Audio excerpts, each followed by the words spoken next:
விவசாய நிலங்களும் சுற்றுலா தலங்களும் என நிறைந்திருக்கக்கூடிய இந்த மாவட்டத்தில் தற்போது வனவிலங்குகள் மக்கள் குடியிருக்கின்ற பகுதிகளிலும் இன்னும் சாலைகளிலும் மக்கள் இருக்கின்ற பகுதிக்கே வந்து தொல்லை கொடுப்பது நாளுக்கு நாள் அதிகரித்து வருகிறது என்று சமூக நல ஆர்வலர்களும் தோட்ட தொழிலாளர்களும் பொதுமக்களும் இன்னும் சுற்றுலா பயணிகளும் வருத்தத்தை தெரிவித்திருக்கிறார்கள்.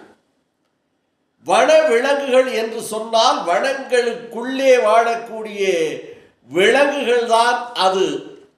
ஆனால் இன்றைக்கு மக்கள் வாழுகின்ற பகுதியிலும் மக்கள் நடமாடுகின்ற